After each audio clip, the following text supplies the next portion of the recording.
Oui, c'est un privilège d'être ici pour partager avec vous la parole de Dieu. C'est un privilège de pouvoir le faire avec notre communauté, avec ceux qui sont dans la salle et ceux qui nous suivent en ligne, à qui nous souhaitons un chaleureux bon dimanche. Eh bien, nous le savons, ce mois a été consacré dans notre communauté le mois du service. Le mois du service, en se souvenant que le devoir chrétien est le service de Dieu et le service au prochain pour servir Dieu.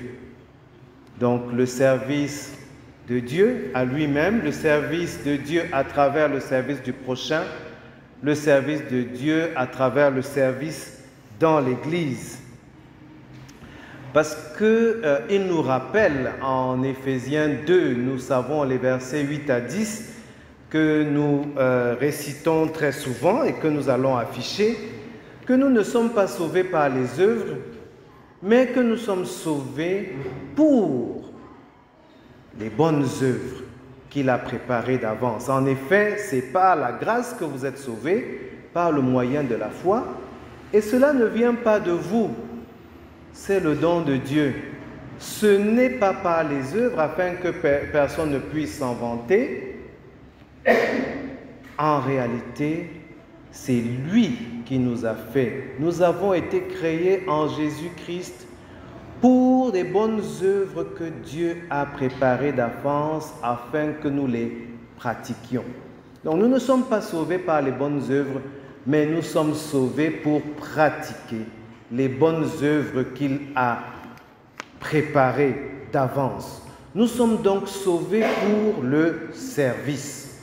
Nous ne sommes pas sauvés par le service, mais nous sommes sauvés pour le service. On l'a dit, le service de Dieu à travers le service du prochain, le service de Dieu à travers le service dans l'Église.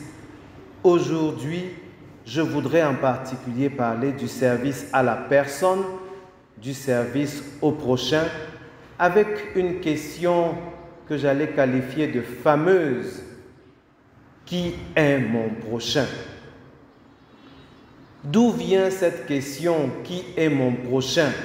Puisqu'aujourd'hui nous parlons du service à la personne, du service au prochain. Qui est mon prochain? Nous allons lire le texte de Luc 10, les versets 25 à 37. C'est la parabole dite du bon samaritain, bien que dans le texte, il n'y ait nulle part le qualificatif de bon. C'est la parabole du samaritain. Nous allons la lire. Luc 10, les versets 25 à 37, on va afficher. Est-ce qu'on peut revenir à la version Louis II, nous qui avons, j'allais dire qu'ils sont d'une certaine époque. Non, il y a des versets que nous avons appris à réciter dans la version Louis II. Et quand on passe aux versions un peu plus récentes, un professeur de la loi, non, nous, on est un docteur de la loi. Bon, c'est une question d'habitude. Donc un docteur de la loi se leva et dit à Jésus pour l'éprouver: Maître, que dois-je faire pour hériter la vie éternelle? On a l'habitude de dire les Camerounais répondent aux questions par des questions qui sont peut-être bien inspirées. Jésus lui dit: Qu'est-il écrit dans la loi? Qui lis-tu?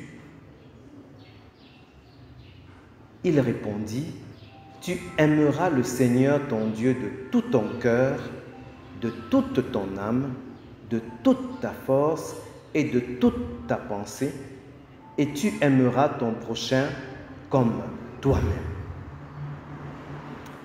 Tu as bien répondu, lui dit Jésus. Fais cela et tu vivras. Mais lui, voulant se justifier, dit à Jésus: Et qui est mon prochain? Jésus reprit la parole et dit: un homme descendait de Jérusalem à Jéricho. Il tomba au milieu des brigands qui le dépouillèrent, le chargèrent de coups et s'en allèrent, le laissant à demi-mort. Le laissant à demi-mort, un sacrificateur qui par hasard descendait par le même chemin, ayant vu cet homme, passa outre. Un lévite qui arriva aussi dans ce lieu, l'ayant vu, passa outre. Mais un Samaritain qui voyageait, étant venu là, fut ému de compassion lorsqu'il le vit. Il s'approcha et banda ses plaies en y versant de l'huile et du vin, puis il le mit sur sa propre monture, le conduisit à une hôtellerie et prit soin de lui. Le lendemain, il tira 2 deniers, les donna à l'hôte et dit « Aie soin de lui, et ce que tu dépenseras de plus, je te le rendrai à mon retour. »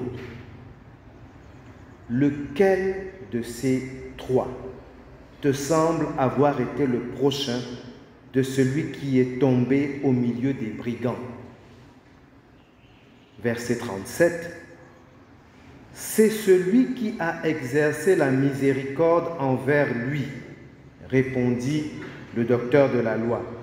Et Jésus lui dit, va, et toi, fais de même. Alors c'est un texte, j'allais dire que j'aime bien dans sa structure, mais c'est un texte aussi qui est très riche. On a, comme d'habitude, je présenterai les personnages. On a un docteur de la loi et on a Jésus.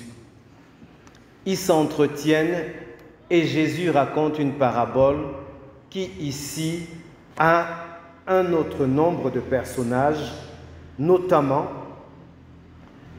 les brigands, on n'en sait pas le nombre, un homme, on ne dit pas son nom, on ne dit rien de lui, on sait très peu de cet homme. Et ensuite, il y a un sacrificateur, un lévite, un samaritain. Voilà, et bien sûr, il y a l'hôte de l'hôtellerie. Ça se passe où? Ça se passe sur le chemin de Jérusalem à Jéricho. Nous avons une fois parlé de ce chemin de Jérusalem à Jéricho, ou de Jéricho à Jérusalem. Jéricho étant considérée comme la ville la plus basse située sur la terre. Elle est bien en dessous du niveau de la mer. Jéricho est aussi la première ville par laquelle la conquête du pays, de la terre promise a été effectuée de façon assez miraculeuse par Josué. On connaît l'histoire, on ne va pas revenir sur les murailles de Jéricho. Jésus, lorsqu'il va être crucifié, va plutôt de Jéricho à Jérusalem, donc il monte. Ici, on a des personnages qui descendent à Jéricho, j'allais dire, ça n'a pas grande importance ici. Ces personnes suivent le même chemin. Et il y a cet homme. On ne sait pas s'il est riche ou pauvre. On ne sait pas s'il est juif, s'il est samaritain, on ne sait rien. Mais il est là. Il a été roué de coups par des agresseurs. C'est une scène, on va dire, qu'on connaît ici. Et le sacrificateur, qui est, dans certaines versions, justement dans la version du semeur, c'est un prêtre, pour qu'on comprenne bien. Donc je ne suis pas opposé aux nouvelles versions. C'est un prêtre, le sacrificateur, qui passe, voit et ne fait rien. Il passe outre, il évite même. Le lévite qui sert dans le temple aussi passe outre. Il a vu, mais il ne fait rien. Et le Samaritain, par contre, le Samaritain, il s'arrête, il soigne, il donne les premiers soins, vraiment premier secours. Il a dû faire le secourisme quelque part, parce qu'à l'époque, c'était effectivement avec l'huile et le vinaigre ou le vin, selon les versions, que l'on s'occupait des plaies. Bien. Vous voyez l'importance de la boîte à pharmacie dans les voitures. Bien. Bien, le Samaritain s'occupe du blessé et il le transporte sur sa monture, donc sur son cheval ou son âne, je ne sais pas, l'amène à un endroit où on peut le soigner convenablement et paye pour les soins et signe même un bon de prise en charge. Je payerai le reste. Donc, il donne les soins, il confie la suite des soins à une unité spécialisée et il prend en charge, il paye pour les soins. Est-ce que c'est parce qu'il était trop riche? Pourquoi? Qu'est-ce qui fait la différence? Dans le texte, une chose fait la différence entre le Samaritain, le sacrificateur et le Lévite. C'est un bout de phrase que nous avons en fait choisi comme titre de cette prédication. Il fut ému de compassion. Ému de compassion. C'est ce que nous avons choisi comme titre de la prédication de ce jour. Ému de compassion.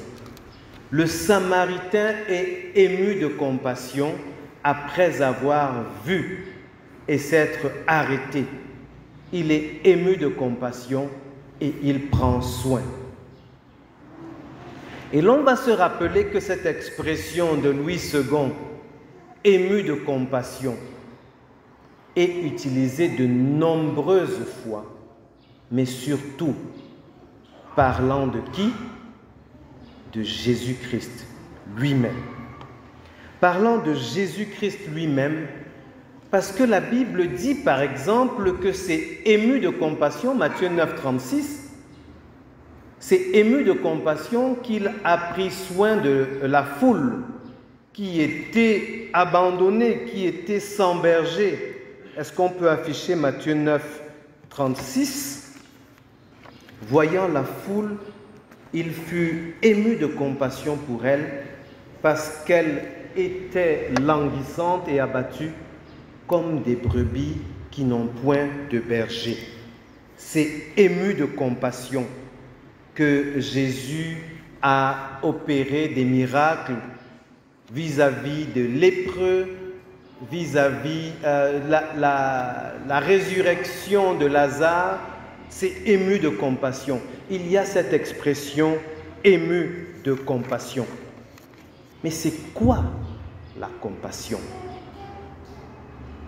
C'est quoi la compassion?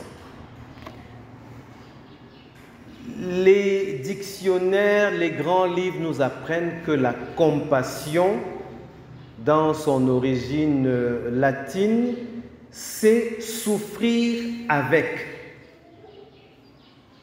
La compassion, c'est souffrir avec.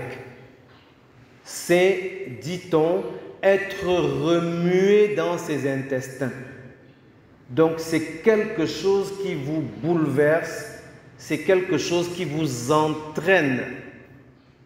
C'est quelque chose... Est-ce que vous avez déjà vu quelqu'un se frotter le genou contre le goudron et vous sentez mal à sa place? Est-ce que vous n'avez pas encore ressenti quelque chose comme ça? Ou bien vous voyez quelqu'un dont le doigt est coincé dans la porte et vous vous sentez presque mal, vous êtes... voilà, vous souffrez avec lui. Et c'est ça qui vous entraîne parfois à courir, lui porter secours. Ému, c'est ça, la compassion, souffrir avec. C'est donc une question d'entrailles, c'est une question de cœur. C'est le cœur qui peut manifester la compassion. Et la Bible nous dit de Dieu, justement, qu'il est compatissant. Quand on nous dit qu'il est bon, compatissant, lent à la colère, riche en bonté, Dieu est compatissant. C'est par compassion pour nous qu'il envoie son Fils mourir à la croix. La compassion, souffrir avec. Il souffre avec son peuple qui est dans le péché, qui est donc voué à la mort, qui est dans la mort. Et il fait mourir son Fils afin que nous soyons sauvés. Souffrir avec, être remué dans ses intestins. Je le disais, une question d'entrailles, une question de cœur. Mais pourquoi avons-nous choisi de parler de compassion, du service à la personne, du service tout court? Je voudrais remonter au point qui a conduit le Conseil à choisir ce thème pour le mois. En réunion de conseil, il y a eu plusieurs faits rapportés et plusieurs observations troublantes. Je ne vais pas faire porter des accusations ou indexer, mais d'une façon générale, on est parfois préoccupé par nos réactions devant la souffrance, le malheur d'autrui. Et ça va de ce qui peut être considéré comme banal chez les enfants, où un enfant peut glisser et tomber et voir ses camarades de l'école du dimanche rire plutôt que de lui porter secours. Ça va vers des situations où parfois, si le secours n'est pas organisé vis-à-vis de quelqu'un en détresse, nous oublions, entre guillemets, de lui porter secours, de lui manifester notre compassion. Ça va, bien sûr, vers de multiples questions de service à son prochain, de service dans l'Église. Puisqu'aujourd'hui, je ne parle pas du service dans l'Église, je ne reviendrai pas sur les questions d'implication dans plusieurs détails du nettoyage de l'Église, de l'organisation, des différences. Bref, il y a une foultitude de services dans lesquels on peut s'impliquer et où l'on traîne parfois des pieds. Mais surtout, aujourd'hui, je veux parler du service à la personne. Est-ce que nous savons les besoins de notre prochain? Est-ce que nous savons les difficultés du prochain? Et avant ça, est-ce que nous connaissons le prochain? Je vais faire un petit détour. Tonton Franklin me demande souvent de redescendre terre à terre, terre à terre. Je connais le nom de combien de personnes dans cette petite église. Je connais le domicile de combien de personnes dans cette petite église. J'ai une idée des challenges, des difficultés de combien de personnes. Il est parfois de question juste de cela, avant d'être question de l'homme sur le chemin de Jérusalem à Jéricho qui a été agressé par des brigands. La compassion est, nous l'avons vu, ce qui a fait agir le Samaritain à l'inverse du sacrificateur et du Lévite qui connaissait la loi, qui connaissait les commandements.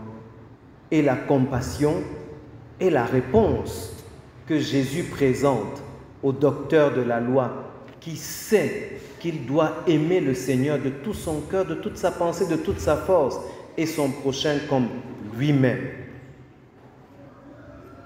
Et la question, c'est toujours qui est mon prochain? Jésus nous le dit, il élargit la question du prochain. je veux même insister sur quelque chose. Le service insuffisant ou l'expression insuffisante de compassion est surprenante parce que la Bible est claire. Jésus promet des récompenses. Une récompense au service, à la compassion. Il y a le salut, mais il y aura les récompenses. La Bible est claire. Il y a le salut, mais en plus du salut, il y aura des récompenses au ciel. Si nous en doutons, on peut ouvrir Matthieu 25, versets 35 à 36. Matthieu 25, les versets 35 à 36. Car j'ai eu faim et vous m'avez donné à manger, j'ai eu soif, vous m'avez donné à boire, j'étais étranger et vous m'avez accueilli, j'étais nu et vous m'avez vêtu, j'étais malade et vous m'avez visité, j'étais en prison et vous êtes venus vers moi. Dans ce texte, il dit que les élus, les bénis de son Père recevront un héritage particulier. Et il décline cela en matière de service. Il s'agit de gens qui sont sauvés, mais le service est un motif de récompense que met en lumière Jésus lui-même. Parce que Jésus est le modèle parfait du service. Jésus est le modèle parfait du service. Il nous le rappelle. Nous avons en Matthieu 20, 28, Jésus qui nous rappelle qu'il n'est pas venu pour être servi, mais pour servir et donner sa vie comme rançon pour plusieurs. Jésus est le modèle par excellence du service. Service de Dieu et service des intérêts de ceux qui vont accepter ce sacrifice. Il donne sa vie. Il y a plusieurs textes où il dit que celui qui veut être grand doit faire quoi? Doit servir. Où il lave les pieds à ses disciples et il leur dit « faites de même ». Jésus est le modèle du service, service de son Père, service à la personne. Je ne vais pas afficher tous ces textes, mais nous aurons chacun l'occasion de les revisiter nous-mêmes à la maison. Rappelons-nous, nous avons lu Éphésiens 2, les versets 8 à 10. Nous ne sommes pas sauvés par les œuvres, mais nous sommes sauvés pour les bonnes œuvres, pour pratiquer les bonnes œuvres qu'il a préparées d'avance. Nous pratiquons les bonnes œuvres parce que nous avons été sauvés. À ce moment, on peut dire, si nous ne pratiquons pas les bonnes œuvres, avons-nous été sauvés? Nous pratiquons les bonnes œuvres parce que nous sommes sauvés. Donc, si nous ne pratiquons pas les bonnes œuvres qu'il a préparées d'avance, s'agit-il de nous en termes de préparer d'avance ces bonnes œuvres? Nous devons nous interroger sur la qualité de notre conversion quand nous avons du mal avec les œuvres, quand nous avons du mal avec la manifestation, l'expression de la compassion. Je l'ai dit, la compassion, c'est une question d'entrailles, c'est une question de cœur. Et lorsqu'il s'agit de cœur, justement, suis-je capable de changer mon cœur, moi-même? Suis-je capable de changer mon cœur moi-même? Eh bien, la réponse, c'est non. Qui peut changer les cœurs? Celui qui promet de changer les cœurs de pierre en cœurs de chair, c'est Dieu à travers Jésus-Christ. Et on peut afficher Ézéchiel 36. Nous connaissons Ézéchiel 11. Je vous donnerai un cœur nouveau, je mettrai en vous un esprit nouveau, j'ôterai le cœur de votre corps, le cœur de pierre, et vous donnerai un cœur de chair. La compassion, c'est une question de cœur.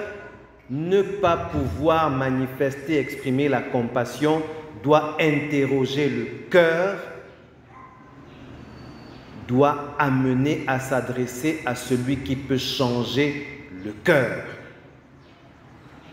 La compassion et donc le service sont la résultante d'une dépendance, d'une soumission totale à Jésus-Christ, d'une soumission totale à Dieu. Lui qui peut changer notre cœur pour nous donner un cœur à la ressemblance du sien, un cœur compatissant.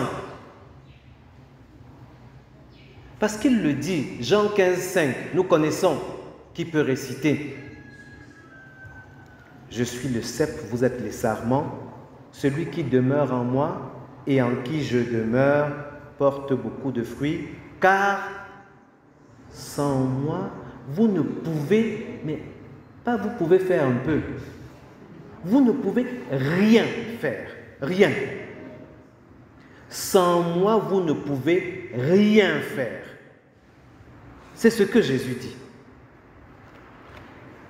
Ça veut donc dire quoi? On va récapituler. Ça veut donc dire que nous avons un problème de service. Service à la personne. Nous avons vu à travers la parabole que le service à la personne n'était pas une question de connaissance, sinon le sacrificateur et les Lévites, ils connaissent. Ce n'est pas une question de descendance. Le Samaritain, il est d'un autre peuple. Le sacrificateur et les Lévites, ils sont du peuple de Dieu. C'est une question de compassion. Le Samaritain a été ému de compassion. Il peut apporter les soins, il peut même payer pour les soins, et son œuvre est ici magnifiée par Jésus. C'est donc une question de compassion, et la compassion est une question de cœur. Et le cœur est entre les mains de celui qui peut ôter le cœur de pierre pour mettre le cœur de chair. Celui qui tient entre ses mains le cœur des rois et l'incline comme bon lui semble, dit la parole de Dieu. Celui qui promet d'ôter le cœur de pierre pour le changer en cœur de chair. Implication.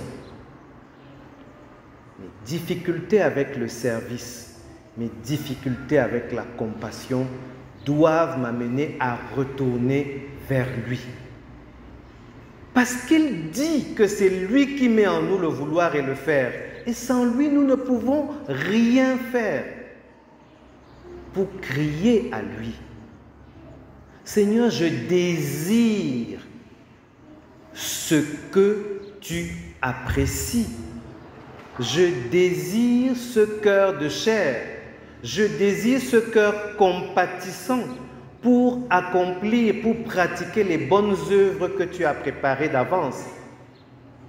Et il est fidèle, il honore sa parole. Si je demande de tout mon cœur, c'est une question qui doit nous amener à nous interroger sur le fond et à régler la question de fond avec le seul qui peut toucher le fond, le cœur. J'insiste encore là-dessus. Chacun, face à un problème de compassion, doit retourner à Christ et crier à lui. Ce n'est pas au hasard qu'il dit d'aspirer à des dons, qu'il dit de désirer ce qu'il y a de meilleur. Ce n'est pas au hasard qu'en 1 Corinthiens 13, il explique que je peux même faire plein de bonnes choses là. Mais si je n'ai pas la charité, si je n'ai pas l'amour, si je n'ai pas la compassion, cela ne me sert de rien. Je ne suis rien. Il faut lire 1 Corinthiens 13. Ça ne me sert de rien, je ne suis rien. Si je fais même plein de choses par des motivations qui ne sont pas lui, par une force qui n'est pas la sienne, c'est rien. Donc, on peut arriver à la conclusion du texte. Merci d'avoir affiché. Quand j'aurai le don de prophétie, la science de tous les mystères et de toute la connaissance, quand j'aurai même toute la foi jusqu'à transporter les montagnes, si je n'ai pas la charité, je ne suis rien. Celui qui veut la charité, qui ne l'a pas, qu'il demande à Dieu. Et il promet qu'il honore la prière de ses enfants. Crions, pleurons à Dieu. Vraiment pleurons. Il va répondre. Il va nous donner un cœur compatissant.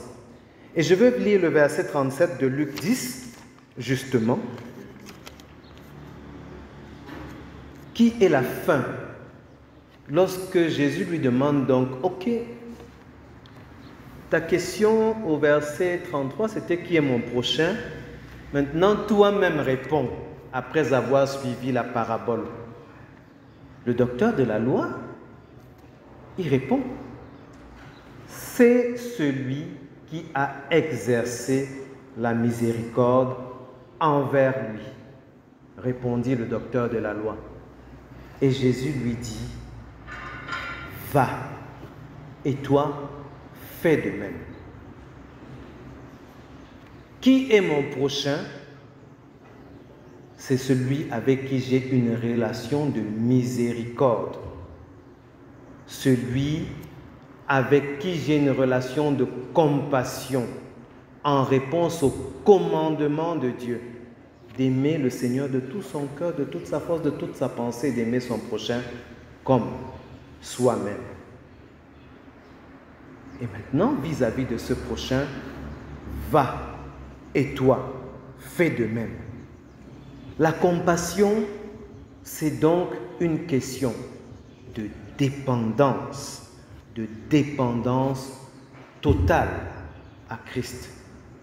Notre Église, notre communauté, nous avons individuellement besoin de poser le diagnostic de notre état compassionnel, je dirais, et de nous retourner vers celui qui peut toucher les cœurs, qui peut changer les cœurs, pour être transformé à son image, pour être transfiguré à sa ressemblance, chaque jour davantage, afin de manifester, de témoigner la compassion et de rendre service au prochain, et de reconnaître dans l'autre mon prochain, et de pratiquer les bonnes œuvres que le Seigneur a préparées d'avance, et d'être de ceux à qui il dira « Venez les bénis, les élus de mon Père, et recevez en héritage le royaume. Vous qui m'avez visité quand j'étais malade, vous qui m'avez vêtu quand j'étais nu, vous qui m'avez nourri quand j'avais faim. » Nous allons prier.